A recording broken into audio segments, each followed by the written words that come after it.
তারা হতাশা আর বেকারত্ব নিয়ে কষ্ট পাবে না। কয়েক টুকরা মূল্যহীন কাগজ হবে না তাদের শিক্ষার স্বীকৃতি, বরং শিক্ষাটা এমন হবে, শিক্ষা মানুষকে মানুষ হতে শিখাবে। শিক্ষাটা এমন হবে, বৈষয়িক জ্ঞানে তারা সমৃদ্ধ হবে। এই জন্য শিক্ষার পাঠ চুকিয়ে বের হওয়ার আগেই তার হাতে তার কাজ চলে যাবে ইনশাআল্লাহ। এইভাবে আমরা যুবক যুবতীদের হাতকে কর্মের হাতে, কর্মীর হাতে পরিণত করবো ইনশাআল্লাহ। আর সেই তরুণদের হাতেই আমরা বাংলাদেশটা তুলে দিতে চাই। চাঁদাবাজি বন্ধ করতেই হবে, দখলদারি ছেড়ে দিতে হবে, সন্ত্রাস করা যাবে না, দুর্বলের উপরে সবলের অত্যাচার চলতে দেওয়া হবে না। অফিস আদালত, মিল, ফ্যাক্টরি, ইন্ডাস্ট্রি, কোর্ট কাছারি সব জায়গা থেকে ঘুষ নির্মূল করতে হবে, বৈষম্য দূর করতে হবে। মালিক তার বিনিয়োগের মূল্য পাবে, শ্রমিক তার ঘামের মূল্য ঠিক মতো পাবে। কৃষক মাঠে ফসল ফলাবে, সে যেন তার উৎপাদিত ফসলের সত্যিকারের মূল্য পায়। আবার যে মজুর মাঠে কাজ করবে, সেও যেন তার ঘামের মূল্য পায়। এইভাবে দেশের উপর সমতা এবং সাম্য কায়েম করতে হবে। প্রিয় ভাইরা, তো সমতা হলো কোথায়? গোপালগঞ্জ বাংলাদেশের একটা জেলা, আর এই গাইবান্ধাও একটা জেলা। গাইবান্ধায় কি বিশ্ববিদ্যালয় আছে? মেডিকেল কলেজ আছে? কারিগরি মহাবিদ্যালয় আছে? কিছুই নেই। এগ্রিকালচার ইউনিভার্সিটি আছে? নাই। গোপালগঞ্জে কিন্তু আছে। গোপালগঞ্জে থাকুক, আমাদের কোনো সমস্যা নাই, এটাও বাংলাদেশের একটা জেলা। কিন্তু গাইবান্ধায় থাকবে না কেন? গাইবান্ধা কি বাংলাদেশের অংশ নয়? গাইবান্ধার মানুষের কি মুক্তিযুদ্ধ এবং এই 24-এর স্বাধীনতা সংগ্রামে কি কোনো অংশগ্রহণ নেই? গাইবান্ধার জনগণ কি দেশের উন্নয়নে অবদান রাখে না?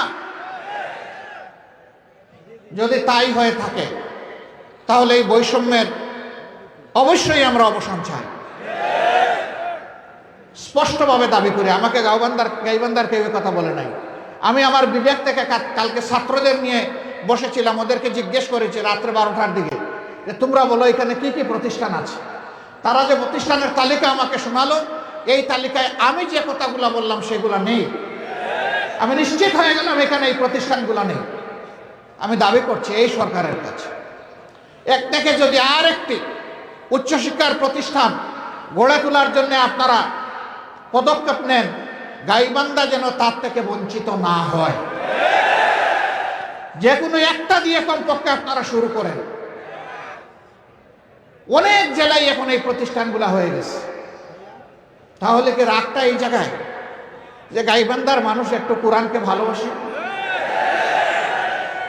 যদি এটা হয়ে থাকে তাহলে এটা চরম অন্যায়। জানি না আগামীতে আল্লাহ তাআলা বাংলাদেশের জনগণের জন্য দেশ পরিচালনার দায়িত্ব কার হাতে দেবেন, এটা আল্লাহ ভালো জানে। আল্লাহ তাআলা যদি আমাদেরকে এর জন্য কবুল করেন, ইনশাআল্লাহ, দাবি তো আমিই করে গেলাম, আমাদের কাছে আর আপনাদের দাবি করা লাগবে না ইনশাআল্লাহ। আর যদি অন্য কারো হাতে আল্লাহ তাআলা দেশ পরিচালনার দায়িত্ব দেন, তাহলে আজকে এই ডায়াসে দাঁড়িয়ে যেমন এই দাবি আমি উত্থাপন করেছি, তখনও আমি সেই দাবি উত্থাপন করেই যাব ইনশাআল্লাহ। আমি যদি মরে যাই, আমাদের দল করবে ইনশাআল্লাহ।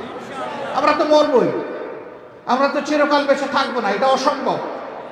যেতেই হবে এই দুনিয়া ছেড়ে আমাদের। আমরা বৈষম্যহীন একটা বাংলাদেশ চাই, সকল ক্ষেত্রে বৈষম্যহীন। এই জেলাকে কেন্দ্র করে একটা চমৎকার এগ্রিকালচার বিশ্ববিদ্যালয় হতে পারে, কারণ এই জেলা কৃষি নির্ভর একটা জেলা।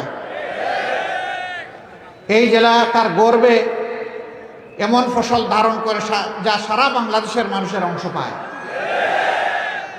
কৃষিতে যদি এখানে গবেষণা হয়, সারা বাংলাদেশ তার দ্বারা উপকৃত হবে।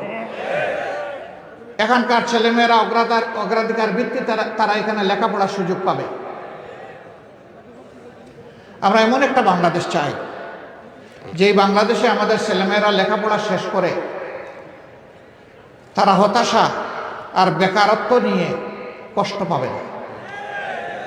কয়েক টুকরা মূল্যহীন কাগজ হবে না তাদের শিক্ষার স্বীকৃতি, বরং শিক্ষাটা এমন হবে, শিক্ষা মানুষকে মানুষ হতে শিখাবে। শিক্ষাটা এমন হবে, বৈষয়িক জ্ঞানে তারা সমৃদ্ধ হবে। এই জন্য শিক্ষার পাঠ চুকিয়ে বের হওয়ার আগেই তার হাতে তার কাজ চলে যাবে ইনশাআল্লাহ। এইভাবে আমরা যুবক যুবতীদের হাতকে কর্মের হাতে, কর্মীর হাতে পরিণত করব ইনশাআল্লাহ। আর সেই তরুণদের হাতেই আমরা বাংলাদেশটা তুলে দিতে চাই।